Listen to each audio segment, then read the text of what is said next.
Intense fighting has erupted in Yemen's Hadramout province as UAE-backed forces push deeper into contested territory, driving a new round of clashes and instability.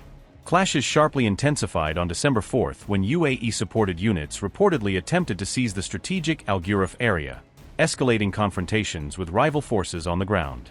This surge in violence follows the UAE-backed administration's announcement on December 3 that it had captured Seiyun, the region's second-largest city and a key local power center.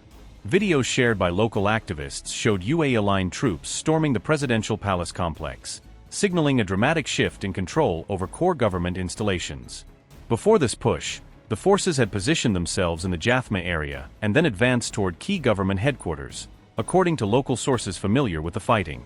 Large-scale offensives swept through Wadi Hadramout on December 3, with the latest advances reportedly led and supported by heavy artillery exchanges and sustained ground assaults. These developments underscore rising tensions between Saudi-aligned and UAE-backed forces inside Yemen's largest province, despite both nominally being on the same side.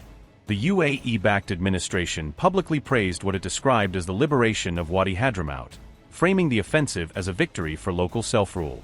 Its leaders have declared that their ultimate objective is to secure full control over all of Hadramout, consolidating their authority across the entire province. Hadramout's vast territory, rich oil fields, and long coastline along the Arabian Sea make it a critical strategic prize for any faction seeking influence in Yemen.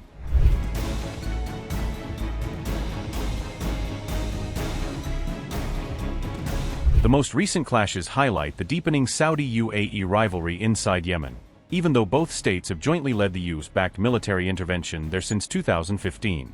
Critics argue that both Riyadh and Abu Dhabi are increasingly using local proxy forces to carve Yemen into competing spheres of influence rather than restore a unified state. Observers warn that claims of regional autonomy and self-governance in areas like Hadramout may mask broader ambitions to control valuable resources and strategic ports. The Houthi-led government still holds much of northern Yemen, including the capital Sana'a, and has gained global attention for its operations and attacks in and around the Red Sea. Recent U.S. and Israeli strikes on Sana'a have further heightened volatility in the country and caused additional civilian casualties, worsening the humanitarian crisis. Emirati-backed forces also maintain positions in Marib and Shabwa, where their deployments overlap and sometimes compete with Saudi-aligned troops. The UAE has expanded its military cooperation with Israel, reportedly building bases or facilities on several Yemeni islands as part of a broader regional strategy. Satellite imagery indicates significant Emirati military growth on Yemen's islands since October 7, 2023, suggesting a sustained buildup rather than temporary deployments. Houthi officials claim that the UAE has displaced local island residents in order to build Emirati-Israeli military hubs, adding another layer of grievance to the conflict. Emirati-linked sites in Mocha, Seiyun, Berbera, and Bosaso point to a widening network of facilities tied to Israel and the UAE, stretching along key maritime chokepoints and sea lanes.